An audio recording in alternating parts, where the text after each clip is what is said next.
Bismillahirrahmanirrahim. Welcome to lecture number 3 of the course Object Oriented Programming. First, let's see what we have covered in the previous lecture, lecture number 2. We have write a simple C++ program that uses cin and cout. Cin is used to take value input from the user during the execution of the program, and cout is used to display the string to the computer screen, that is standard output. It's same like the printf function, and cin is like the scanf function. The member function with parameters, we have seen the class member function that we can write the definition, or we can write the member function that we can pass the parameter to these functions. We have seen some examples in the previous lecture, that is gradebook class, a simple book class, and a distance class. Then we have seen what is a set function and what are the getter functions. So setter and getter functions are basically setter function are those functions using which you can set the value of the private data member of the object, and get function are those functions using which you can get or acquire the value of the private data member of the object. Then we have seen a little about the constructor in our previous lecture. In today's lecture, we will see a little bit more detail of the constructor by using an example program. And then we can see that we can place the classes in a separate file and the main function in the separate file, and then compile these two files and execute them. Then a destructor with example program. What is a destructor? And then example program, and a constructor with argument and example program. In the previous class, we have seen a distance class having two data members, that is feet and inches, and member functions are setDest, getDest, initialize, and showDest functions. We have seen this class in the previous lecture. So in this class we have we initialize the data member of the class. So distance class shows two ways to initialize the data member item in the object, and these two ways are by calling the initialize function. So initialize function will automatically initialize. When you call that function, it initialize the private data member of the object with the 0 value, and setDest function will initialize the values you will provide to the setDest function, the values you are passing to the setDest function. It will initialize the private data member feet and inches of the object of type distance with the values you are providing to the setDest function. Let's go to the previous slide and see this program. Just a quick go through. So this is a setDest function. You pass these values and it will assign these values to the private data member of the object, and this is the initialize function that initialize the private data member of the object with 0, right? So these are the two functions by using which you can initialize the private data member of an object. So you have to call these functions explicitly. Explicitly means that you have to call that function. Actually, it will not be called automatically. So can an object be initialized, or can an object's private data member be initialized whenever it is created without requiring a separate call to the member function? In the previous two cases, in the previous two functions, initialize and setDest, we have to call the functions explicitly after creating the variable in order to initialize the private data member of the object. But what if we have a way in which the object's data member, private data member, are automatically initialized with some value when they are created? Yes, we have the way, and that is called the automatic initialization. It is carried out by using a special member function called a constructor. So by using constructor, you can initialize the private data member of an object implicitly. Implicitly means that it will do it automatically. You just create an object, for example, distance d1 semicolon. So you just create an object. Now in the back end, when the object is created, means that the memory is allocated for that object, right? And behind the scene, the constructor will be called. And when the constructor is a special function that is called automatically whenever an object of that class is created. So if you create 100 objects, so for every object, that constructor will be called implicitly, that is automatically. A constructor is a member function that is executed automatically whenever an object is created. So एक object create करें या 10 या so for every object created, the constructor will be called automatically by the C compiler, right? Constructor. C++ requires a construct call for each object it has created. So this ensures that the object is initialized properly before it is used. So whenever you create an object, you want that its private data member should be initialized before further using that object. So how they are properly initialized? You make sure this thing by having a constructor in the class definition and initializing within this constructor the private data member of that object, so that whenever a new object of that class is created, the constructor is called and the private data member of that object are initialized with some values. So if there is no constructor, the compiler provides a default constructor, that is a constructor with no parameter. So name of the constructor function is same as the name of the class. Let's see the example of the counter class, a counter class example, in which we have a data member count, and the member function are the constructor, increment count, inc underscore count, and get count. So increment count, the return type of the increment count is void. It just increment the count by one value. And get count, the return type of that function is int. So in this class we have only one private data member, that is count. So the object of this class is used to count some kind of event or some kind of occurrence. And we have three functions. The first function is the constructor, and the two functions are the increment count and decrement count. We will see the class and execute it, but before going to the DAVC editor and see this class, let's go into the detail, a little bit detail of this class. This is called an automatic initialization. An object of type counter is first created. We want its count to be initialized to 0. Now, what are the options? The options are, we can have a set count functions, call it with an argument of 0. So set count को आप 0 value pass कर दें, उसको initialize कर देगा. That is the one mechanism. The other mechanism is the 0 underscore count function to set count to 0. So that is the second option. You have a function, you are not passing any value to that function. You just say, okay, whenever I call the 0 underscore count function with the object of the counter class, it initializes the count private data member of that object by 0, right? So these are the two options. So such functions would need to be executed every time we create a counter object. So whenever you create an counter object, you have to explicitly mention these functions call in order to initialize the private data member of that object, right? Or in order to initialize that object, we can say. That is, so if you create an object of counter C1, you have to call C1 dot 0 underscore count or C1 dot set count 0. So one of these functions should be called, so in order to make sure that the object C1 is initialized with 0. Now a programmer may forget to initialize the object after creating it.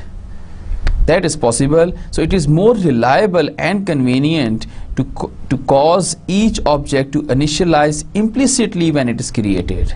So implicit means that automatically.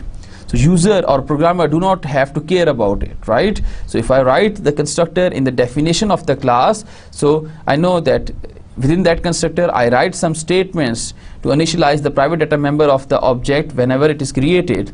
So in the main function or in any other function outside the class definition, I can simply create an object counter C1 or C2, and then the constructor will be called automatically, implicitly, and it will initialize the private data member of that object by some initial value.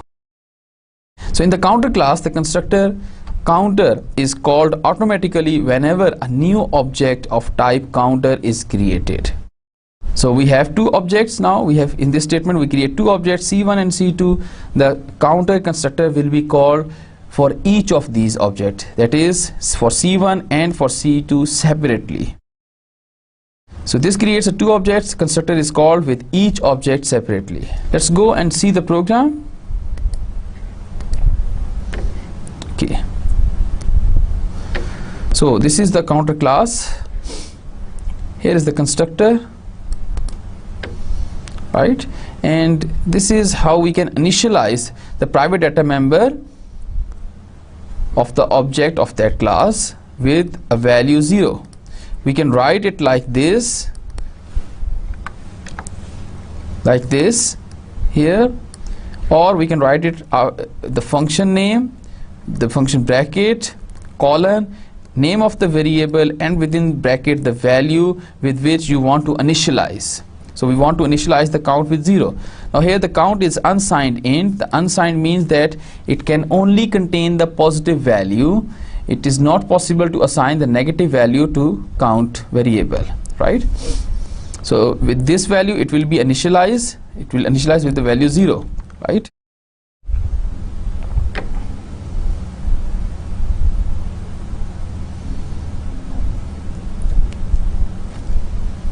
Okay. And then we have the increment count function that increment the private data member of the object of class counter, and get counter will return the value of the counter. Now in main function we are going to create two objects, C1 and C2. For each of these objects the constructor will be called. So let me write some kind of statement over here. So let's see, constructor is called, right? So whenever the constructor is called, this will be printed. Okay. And then, so for C1, C2, it should print 2 times. Constructor is called, and then we have a statement C1.getCount, C1.getCount. So getCount will return the count that will be printed over here. The value returned by getCount function is an integer type value, that is the value of the count for C1 object and for C2 object. So C1 के लिए value 0 है, C2 के लिए भी 0 है, because we have just initialized it. Now we increment the count object. We increment count C1 object 1 time and C2 object 2 times. Then we print the value. Here we get 1 and here we should get 2. Now let's compile and execute this program.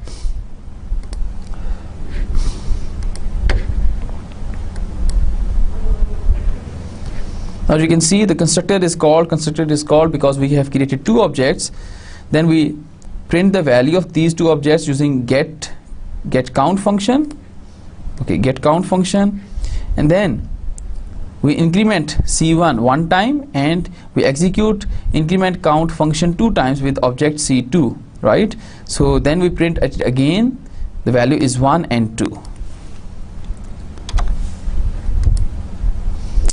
So this is the purpose of the constructor, that is called, it is called automatically. Let's create another object and another object and compile and execute it. Now constructor is called, this is 4 times. It appears 4 times because we have created 4 objects now, right? Okay, now the constructor name. First, constructor name must be same as the name of the class. This is one way the compiler knows that they are constructor. So compiler has to know that has to identify the constructor from the set of the public function in the definition of any class. So how it can identify? The one way is the constructor name is same as the name of the class, and second, no return type is used for the constructor.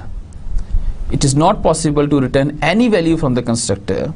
Why? Because there is no mechanism to cache these values. For example, if you go to the program again and you can see, so when we create an object C1, the constructor will be called and it will make the count 0 and print the message. And what if it returns some value, then how we are going to cache this value over here? can we write like this: x is equal to c1, so whatever the value returned by this constructor, whatever the value returned by the constructor called for object c1 will be assigned to x. That will be a error actually, so you cannot write anything like this. So second, no return value is used for the constructor. Why not? Since the constructor is called automatically by the system, there is no program for it to return anything. To a return value would make no sense, and a return value would make no sense, that we have already seen. So this is the second way the compiler knows that they are actually the constructors. Now initializer list. What is an initializer list in the constructor? So one of the most common tasks a constructor carries out is initializing data members. That we have seen that we want to initialize the data member automatically, implicitly, whenever we create an object. So for that we use a constructor. That is one of the tasks, one of the most common tasks of the constructor. In the counter class, the constructor must initialize the count member to 0. The initialization take place following the member function declarator but before the function body. So this is the place for the initialization within the constructor, but you can write the initialization statement within the body of the constructor as well. So initializing a constructor's function body is like this, but this approach is not preferable. However, this approach will work. So you can initialize it like this, but this is not a preferable approach. So preferable approach is that you have a constructor name, it is then preceded by a colon, the value is placed in parentheses following the data member data. So after the constructor name you have the colon, then you have the name of the data member, then within the parentheses you write the value with which you want to initialize the count variable, count private data member.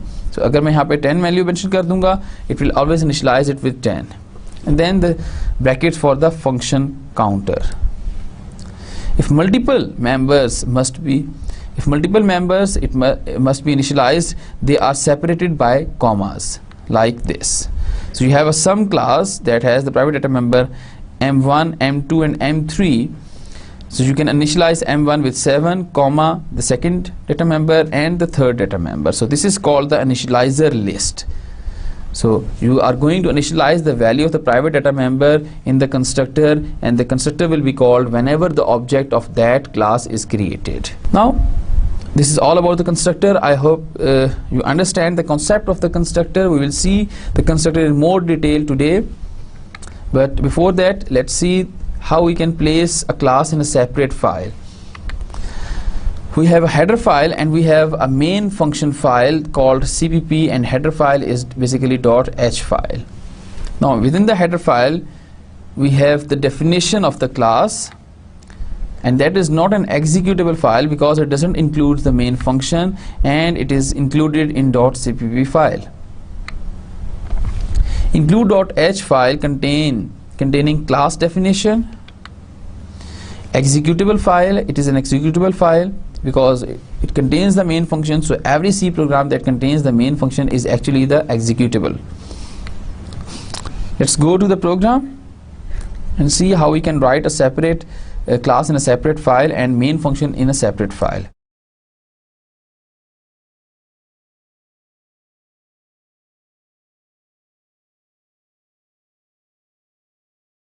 So this is the .h file, right? And in this file we just have the definition of the gradebook class. So this is the definition of the gradebook class. It has a public functions, that is the first one is the constructor, it has the same name as of the class, and we are passing some value to that constructor, right? So before that we have seen that we have a default constructor, but here the constructor, here we have the constructor by in which we are passing some value. And what the constructor will does, it again called the set course name function. We'll see what is this function. So set course name function is the function. You can pass string name to that function, and it assign that name to the course name, where course name is the private data member of the object. So this is the private data member whose type is string. So by using the string class you can assign any string to name, right?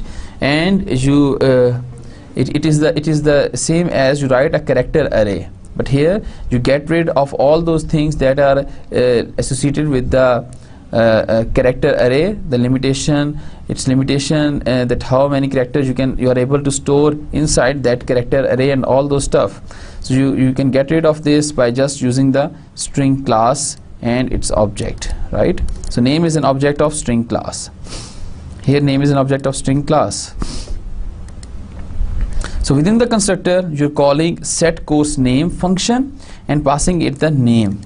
आप इसी को name पास कर रहे हैं, बजाय इसके कि course name is equal to name यहाँ पर स्टेटमेंट लिखें. That task is already performed by the set course name. So what you can do is you can just simply call that function within the constructor. That is perfectly fine, there's no problem. So this name will be copied over here, and then this name is copied to the course name. Then we have a get course name function. So that is a getter function, and this is the setter function. So इसमें ये हमारे पास setter function है, and this is the getter function that is used to get the value or acquire the value of the private data member of the object of that class. Display message function will display the message welcome to the gradebook for, and then get course name. So get course name will return a string that is going to be appear over here, right? That's it. So let's open the corresponding file, that is .cpp file.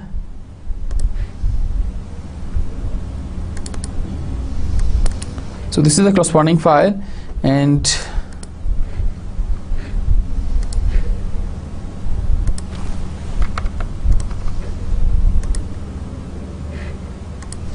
so here you can see the first statement is we are going to include gradebook.h file in that cpp file. So what does this hash include mean? Hash include is the preprocessor directive that tells the compiler that before compiling that program, include gradebook.h file, and within the gradebook.h file we have included IOStream, we have included string using namespace std and the definition of our class, right? So that is included before main in the library.cpp file. This is library.cpp file, and within the main we are creating two objects, gradebook1 and gradebook2. So the title of the gradebook, the information we are going to pass gradebook1 is this one, CS101, introduction to C++ programming, and the object gradebook2 we are passing the value CS102 data structure in C++. Then we are going to display the initial value of the course name for each gradebook. So gradebook1 created for course gradebook1.get course name, and gradebook for created for case 2, that will appear as it is, and then we are calling the function get course name with the object gradebook. So get course name object will return the name of the course, right?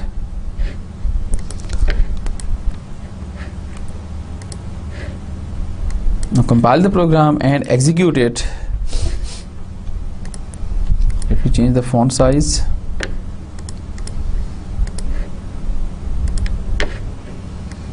Now it displays the same thing, right?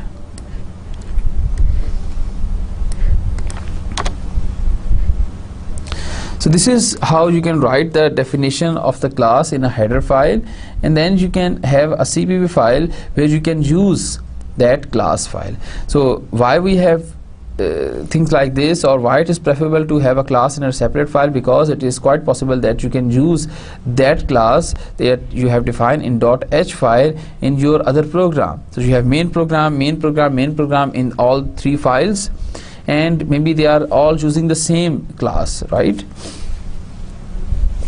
That is one of the mechanism to include the file, header file, to write everything in the header file and include it in your program. Now let's see what is a destructor. Destructor is a function that is called implicitly when an object is destroyed. Same as we have a constructor that is created, that is executed whenever the object is created. So the destructor is something that is called implicitly, that is called automatically as whenever an object is destroyed. So what does destroy mean? Destroy means that the memory allocated for that object will be taken back by the operating system or by the program, and the object is free now. Then this means that object is destroyed. It is no more a living entity, we can say.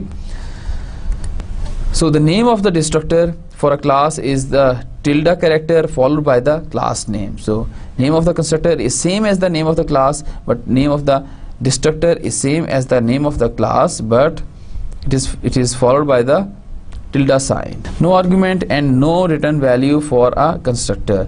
So you cannot pass destructor. So you cannot pass any argument value, and no return type of that destructor will be presented. The most common use of destructor is to deallocate memory that was allocated for the object by the constructor.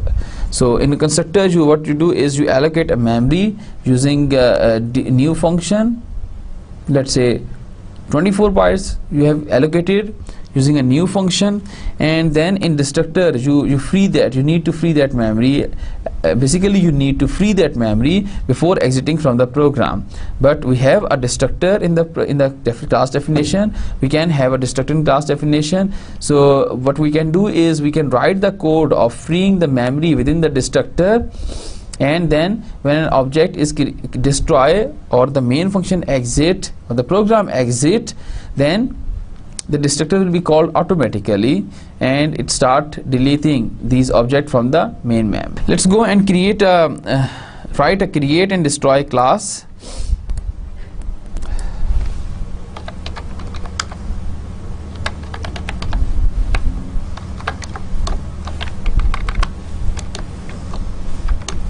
Create and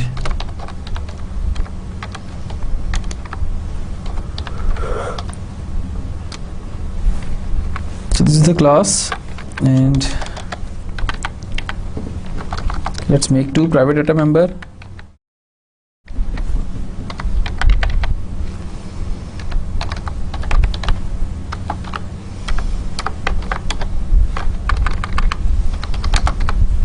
Int id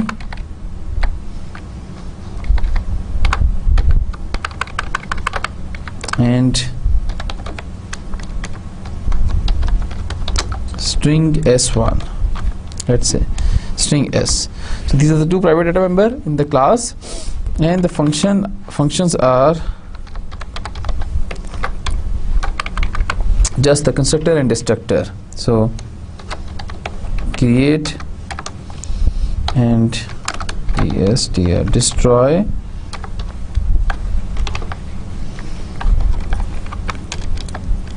okay. So this is the constructor of the class create and destroy, and within that constructor what we are going to do is we initialize the id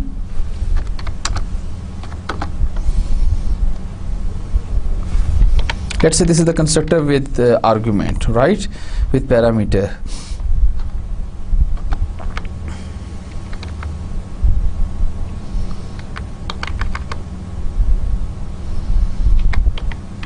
Okay, we can write simply create and destroy. This is a constructor, and we have a cout in the constructor, that is say I am a constructor, right, and line.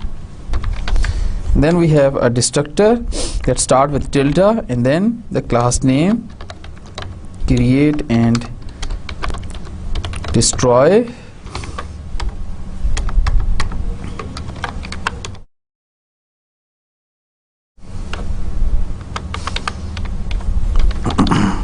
Cout I am a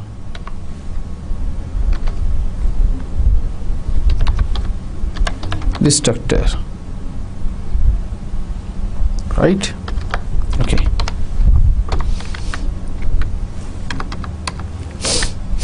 So this is our simple class, and now we have a main function, main.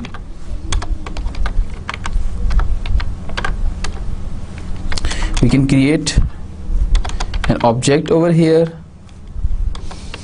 Let's say we have another function, void create.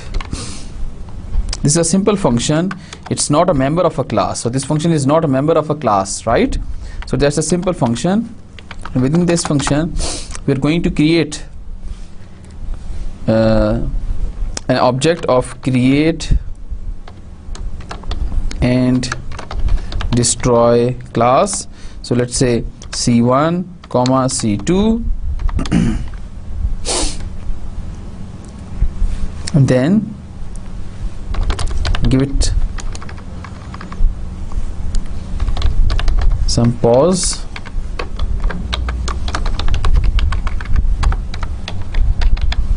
Okay, and then from main we are going to just call this function. Now let's see what happened. Create. Okay, so this is our class definition. We just have a constructor and destructor. Okay, we have a data member. We will use this data member as well later on. Then we have a create function, and from main function we are just calling the create function.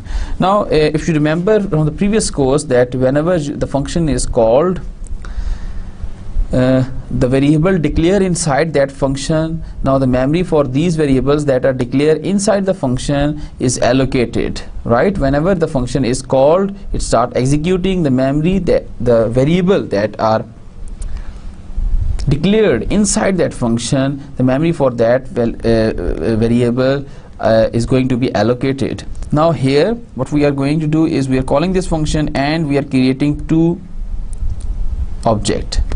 So memory allocate होगी, function जब execute होगा. Now what happens when the function ends? So it execute all the statements. Now the control has to be transferred back to the position from where you have called this function, right? Now in that case, when the function is exit or the function execution is stopped, in that case the memory that is allocated for all the variables will be deallocated. That means if you have created an object inside that function, the function is executed, the memory is allocated for that object, the object are created, and when the function exits, the objects are destroyed. So when the object are destroyed, the destructor will be called, right?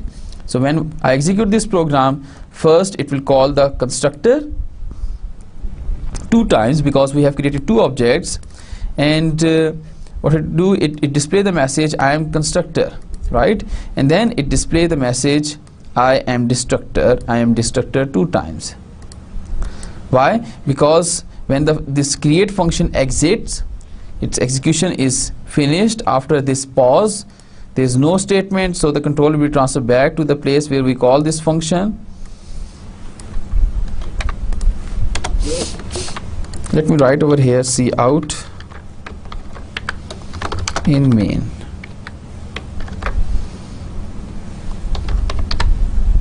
Right? So then it displays two times because it destroyed two objects, C1 and C2, when the create function exits, right? So let's compile. It's just one T with one string.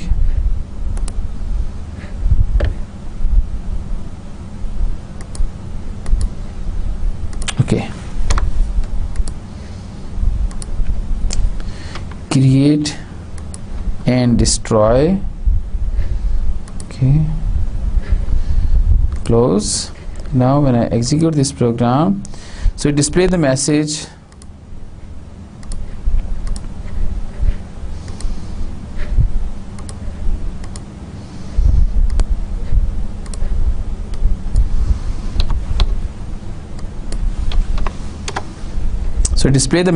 I am constructor two times because you have created two objects over here. And then there is a system pause, so I have to press any key to continue. So I've pressed the key and it display the message I am destructor, I am destructor, because when the function exits, जब create function खत्म होगा, इसकी execution खत्म होगी, now these two objects are destroyed, C1 and C2, जो create and destroy class के objects हैं. So when the objects are destroyed, the corresponding constructor, the constructor in their class, destructor in their class will be called. So when this destructor is called, it display the message destructor, I am destructor. So here it display the message 2 times because 2 objects are destroyed. Then it comes in the main function. In main function, this printf in main function, sorry, cout, and then the system pause function. So this is the system pause function. Press any key to continue. Now within the main function, let's say if we create another object, create and destroy C3, let's say. So we create an object, perfectly fine, it display the message I am a constructor. Okay, let's change the message.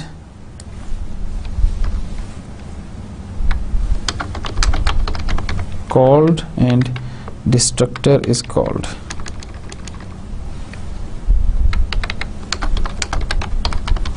Right? And now here when this object is created, it display the message constructor is called, and then system pause, press any key to continue. When we continue that key, the main function exit, the main function exit होगा तो वो destructor call करेगा और इस message को print कर देगा screen पर, but this message will not be appear to us because वो जो स्क्रीन है वो डिसअपीयर हो चुकी होगी. There is nothing to stop that, right?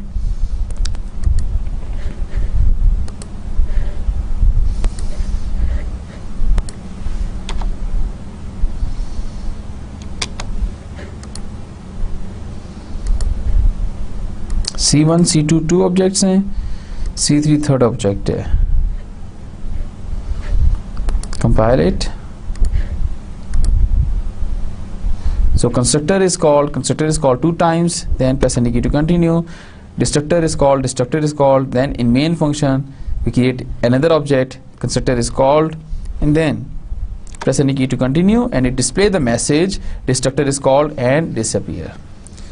The screen is disappear then, right? So this is how we can call a destructor, and this example shows that how the destructor and constructors are basically called, and the purpose of these two destructor would be that you can deallocate the dynamic memory that is allocated in the constructor of a class. So whenever you create an object, the dynamic memory is allocated, and when the program exit, all the objects are destroyed, and for each object the destructor will be called and it will free the dynamic memory for that object. We will see that example later on. Now the another thing is validating data with set functions. So we have a set function, and the purpose of a set function is that it is used to set, or it is used to initialize or assign any value to the private data member of the object of that class, right? So what we can do is we can validate the value before assigning to the object of that class. For example, in case of a feet class, we have the feet and inches distance class, we have feet and inches, and as you never heard a distance is -3 and 2 inches. It's an invalid distance, right? Similarly, we cannot have a distance 5 feet and -8 inches. No, that's not a valid distance. So what we can do is we can validate such things in the program. So a set function should validate the value before assigning to the private data member of the class. Set function can return a value or may display a message if invalid data is assigned to an object. So it can return a value from where it is called, and with that return value you can display an appropriate message that the input is invalid, or the set function can display the message by itself. You can do in both of these ways. So let's go to the program. So this is our distance class. Remember this class, distance class. So we have two private data member, feet and inches.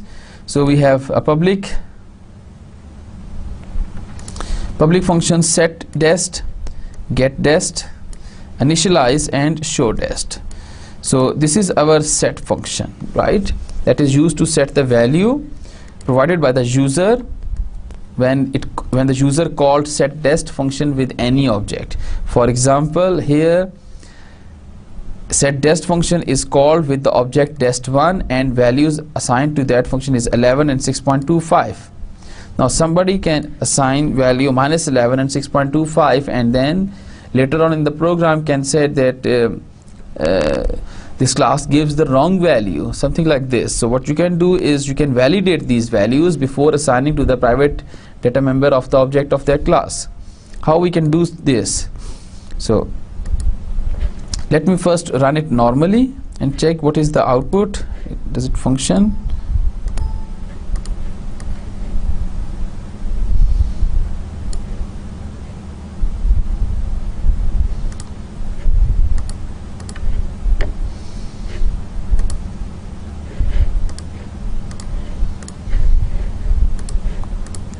Let me change the display setting.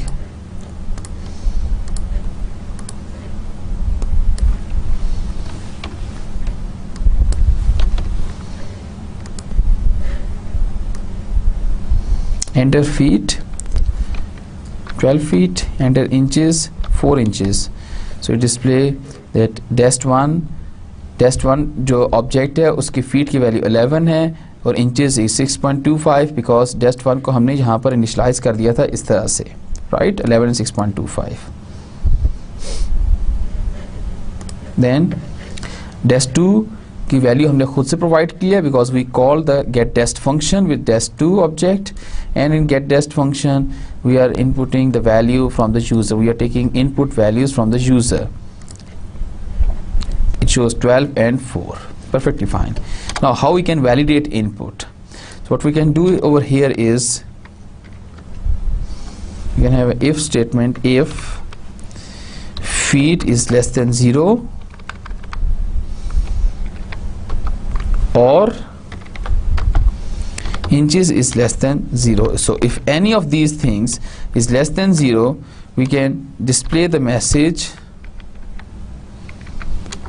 There's no need for the bracket, I think. We can display the message cout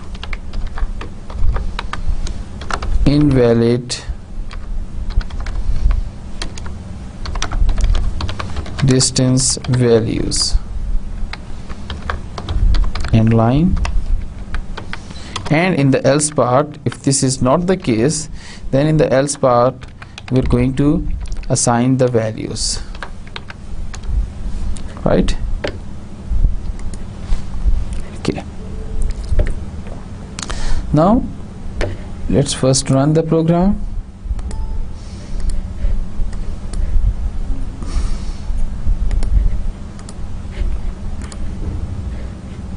So enter feet value 12 feet, let's say 5 inches. So perfectly fine. So let's run the same program by calling the setDest function by passing it minus 6.25 value. Let's see what happened now.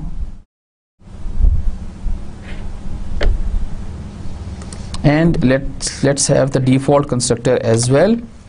So the name of the constructor is distance. We have a colon.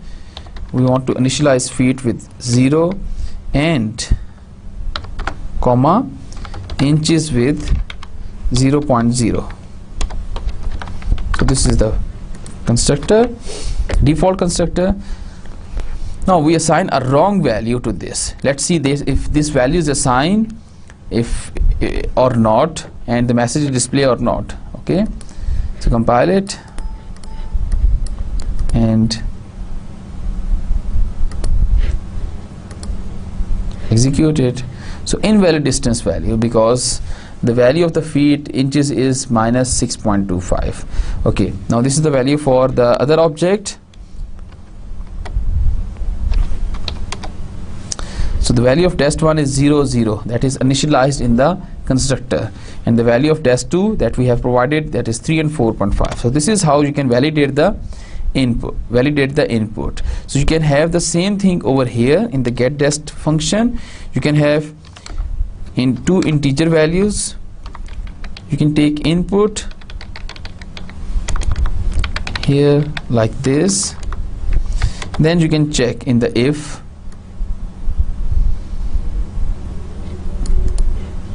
और then you can call the function. अब यहाँ पर आप function call कर सकते हैं set test f comma I, because in set test function we are validating the input, right? So instead of writing this code in the get test function, we can just call this function set test or set test को हम दो values pass कर रहे हैं, right? Now let's see what happens if we provide the wrong input during the execution. So let's remove the minus sign from here, compile and execute, enter feet. So feet is, let's say, -5 inches, it's 6.78. it displays the message invalid distance. These values are invalid, and then in test1 we initialize it with 11 and 6.25. it display it, but it won't initialize the test2 object, right?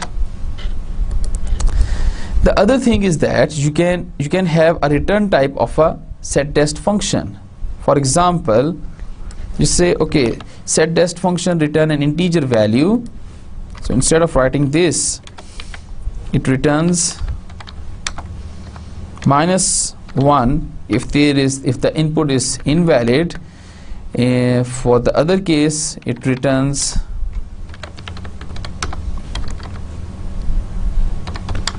one, right? So what we can do is we can check over here.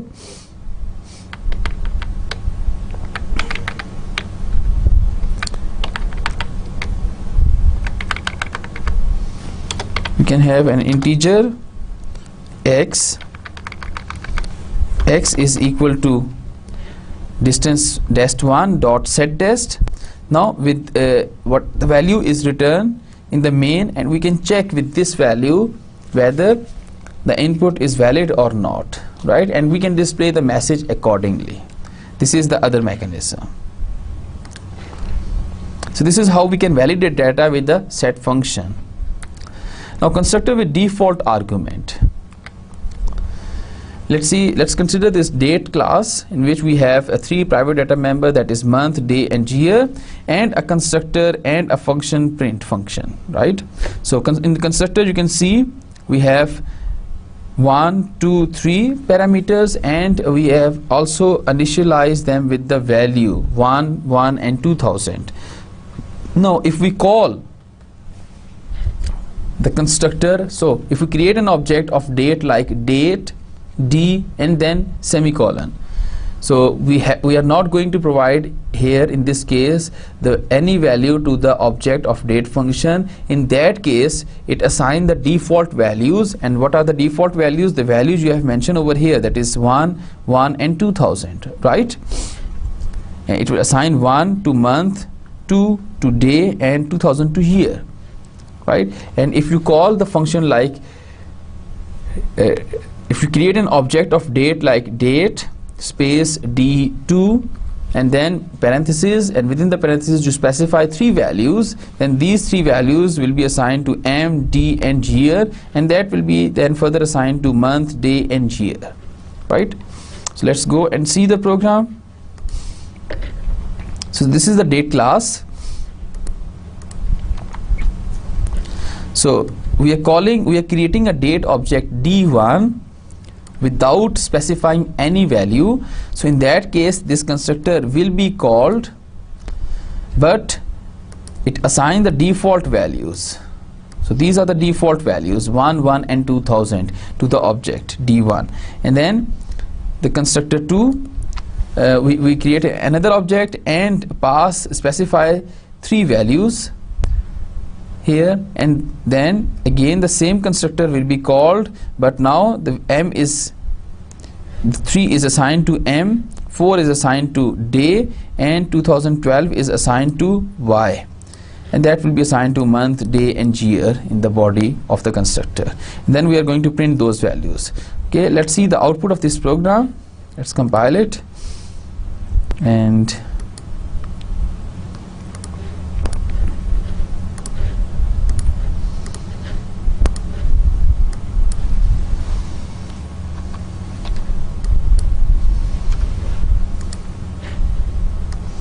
so this is the output. You can see for the first object of a date class D1, when we call the D1.print function, it displays the value 112000, and these are the default value in the constructor, right? But for the second object, we have specified the values, and then it displays those values 3, 4 and 2012, right? So this is how you can specify the default arguments for the constructor, and default arguments are the arguments with which the object's private data member are initialized. So let's see another program that we can pass an object as a function argument. So we can pass a simple data type variable to a function. For example, we can pass an integer, float or character or a string or a structure to a function. Same like these, we can pass an object to a function as an argument. So for that, let's consider the distance class. So this is our distance class. So in this class we have two private data members. So these are the two private data member of the class, float inches and integer feet. And then we have a default constructor. So this is the default constructor, and then we have a constructor with two argument. So we can overload the constructor. This is called the constructor overloading. Same is the way as you can do the function overloading. We will see this thing. So now this is the default constructor. The default constructor is the one that has the no argument, and this is the constructor with two argument, 1 and 2. So these are the two argument for the constructor, and we are initializing the private data member with these values, with these argument, right? And there's nothing in the function body. Then we have a getDest function. So in getDest function, it is the same as we have seen in the previous class. We are going to take input value from the user. Then we have the showDest function. In the showDest, we are going to display the value of the feet and inches on the computer screen. Now there is another function, that is addDest function, and in addDest function we are passing an object of distance type, and the second parameter is also an object of distance class. Now we just specify the prototype of the function inside the definition of a distance class. So it is possible to write the definition of the member function of the class outside the definition of the class, right? But for that function, the prototype of that function must be mentioned inside the definition of the class. So जिस function की definition आपने, जिस member function की definition आपने class की definition से बाहर लिखनी है, उस फंक्शन की prototype you have to mention inside the definition of the class, right? Now this is the definition of the distance addTest function. So here you can see this is a new thing. This double colons are called scope resolution operator. These double colons are called scope resolution operator.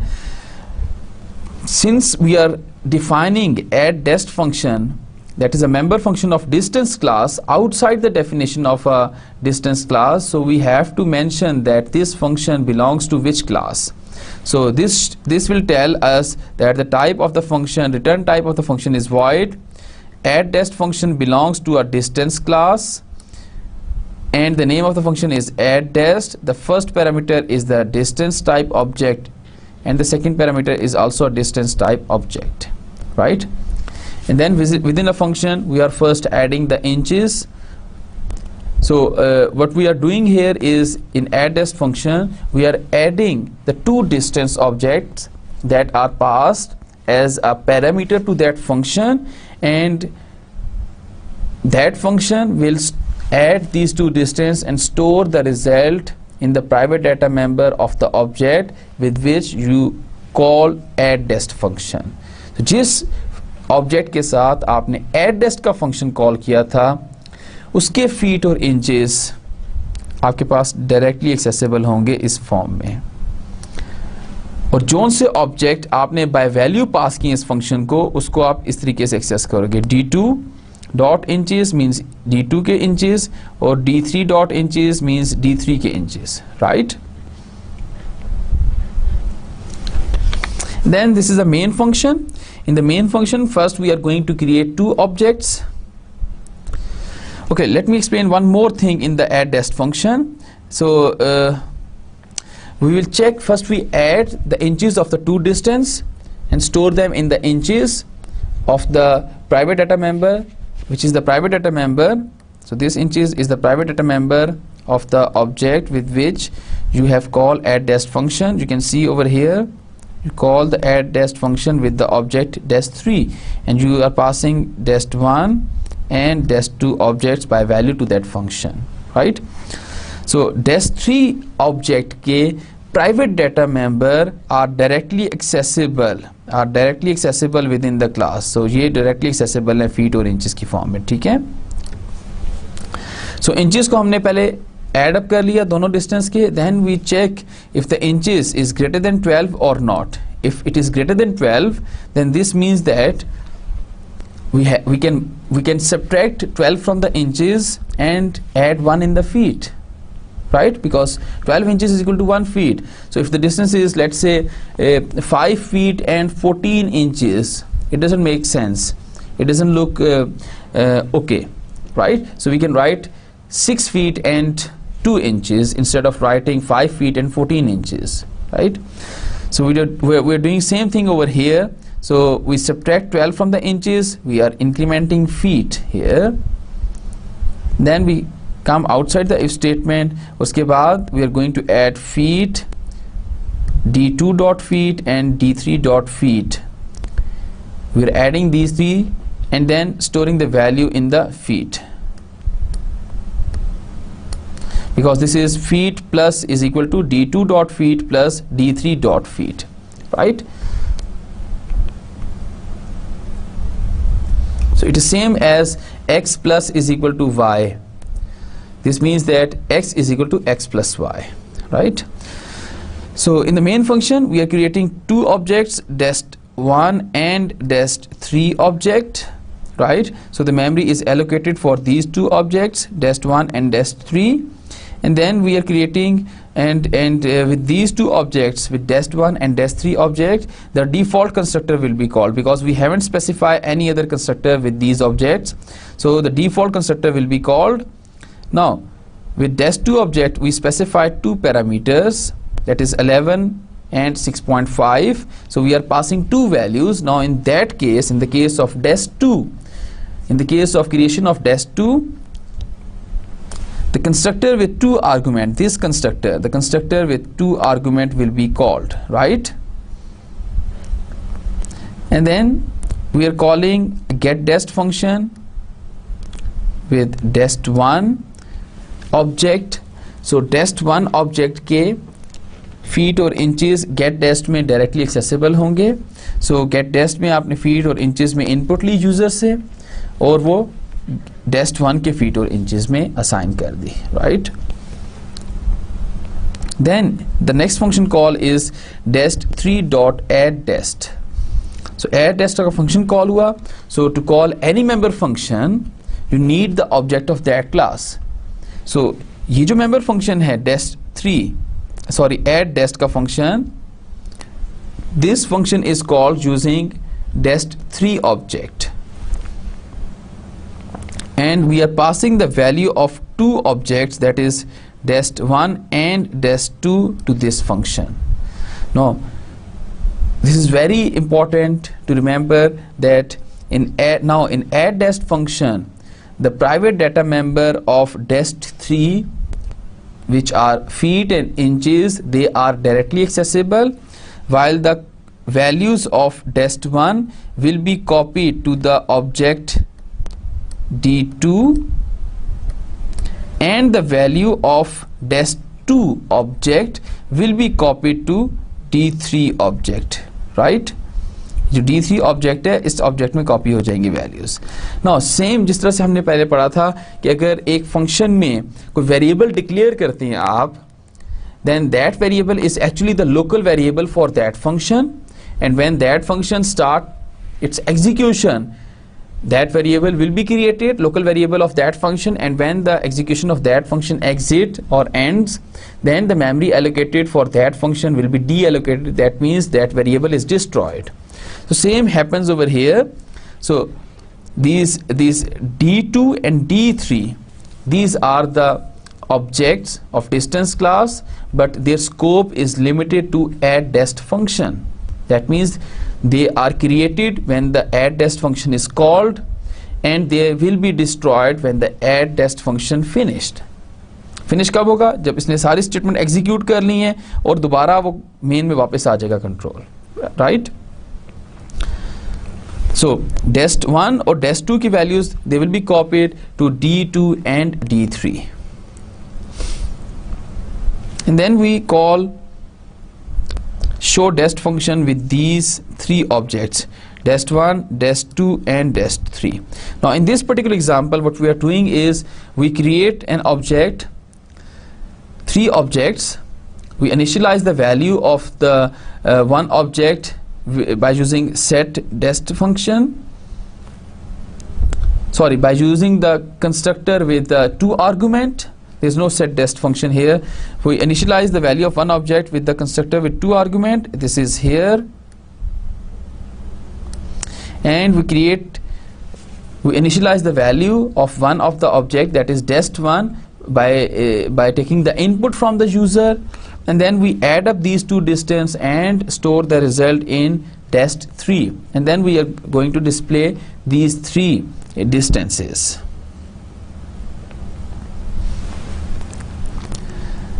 Okay, let's see the figure. So this is addDest function. Now in addDest function, the feet and inches of dest3, they are directly accessible by feet and inches, but feet and inches of dest1 and dest2 are not directly accessible. For that we have to use the object dot feet. So d2 dot feet and d3 dot feet, right? So member function of dest3 can refer to its data directly, but data in objects passed as an argument is referred to with the dot operator. So जो भी data आपने as a argument, object as a argument उस function को पास किया है, उस object के private data member आप dot operator से access कर सकते हैं. So basically हो क्या रहा है कि यहाँ पर d2 और d3 they are the local object of addDest function. So when this function is called, control will come over here, memory is allocated for d2 and these three objects, right? And these values are copied to d2 and dest2 will be copied to d3. Let me show you a simulation. So this is the main function. The first statement is the creation of two objects, that is dest1 and dest3. So these two objects are created inside the memory, and it is initialized with the value 0 and 0 0, and this is the dest3 object, right? And then the second statement. So this is the second statement. When this statement will be executed, it create an object dest2 but initialize it with 11 and 6.5, right? Now the next statement is dest1 dot get dest. This statement, so you are taking the value input. Let's see the get dest function. So this is the get dest function. If you remember it, This is the getDest function. It displays the message enter feet. You enter some feet value, it will store in the feet. So this feet is the private data member of dest1, and this inches is the private data member of dest1 as well. So let's say user input 5, that is stored in the private data member of dest1 object feet, and then user enter 7.0, that is the value for the inches, that will be stored in the private data member inches of the object dest1, right? And then the next statement is the addDest function. So this is the addDest function. Now this is the call to a function addDest, right? And when the function is called, it first creates these two objects, that is d1 and d2. So it creates these two objects d1 and d2. Now the value will be copied. The value of the dest1 will be copied to d1, and the value of dest2 will be copied to d2. So dest1 की जो value है 5 and 7.5, that will be copied to d1, and the value of dest2, that is 11 and 6.5, they will be copied to d2. 11 and 6.5, write this. Okay. Now the next thing is the inches and the feet. Now these inches and the feet are the private data member of the object with which you have called addDest function. So किस object के साथ आपने addDest का function call किया था?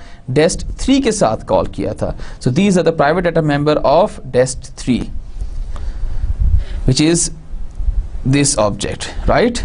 So inches is equal to d1 plus d1 dot inches plus d2 dot inches. So d1 के inches क्या है? 7 है plus 6.5, that is 13.5. So that will be written over here in this place, right?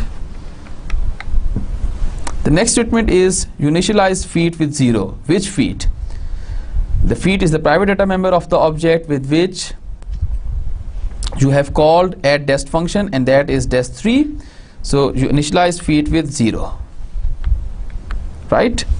And then you are checking in the if statement if inches is greater than or equal to 12. Yes, inches is greater than or equal to 12. The condition is true, it is greater than 12. So what we do is we execute this statement, inches minus is equal to 12.0. So inches minus is equal to 12.0 is same as inches is equal to inches minus 12. So you are subtracting 12 from here, and then you are adding 1 in feet. So subtracting 12 is, the remainder is 1.5, that is written in the inches, and then the feet plus plus. So feet की value 0 है, now it is 1. It comes outside the if statement. Then the statement is feet plus is equal to d1 dot feet plus d2 dot feet. The statement is same as feet is equal to d1 dot feet plus d2 dot feet plus feet. So feet is 1, d1 dot feet is 5, that is 6, and d2 dot feet is 11. Now 6 plus 11 is 17. Now the 17 will be written in feet. So here it is written, 17 will be written. Now this is the execution of addDest function. So when the addDest function finish its execution, the object, the local object of addDest function, that is d1 and d2 objects, these are local to this function, they will be destroyed, right? The next function is the showDest function. It is used to display the value of the private data member of the objects. So first we call dest1 dot showDest. So सबसे पहले dest1 की जो private data member है उसकी value display होगी like this. So dest1 is equal to now it call the function dest1 dot showDest. showDest में क्या हो रहा है? feet colon inches. किस feet की value? dest1 के feet की value, that is 5, and inches dest1 के, that is 7. Similarly dest2 and dest3. So this is the end of our lecture number 3. I hope you understand the concept of default constructor and constructor with 2 arguments, and how we are going to write the function outside the class definition. We will continue from here in the next lecture. Thank you very much.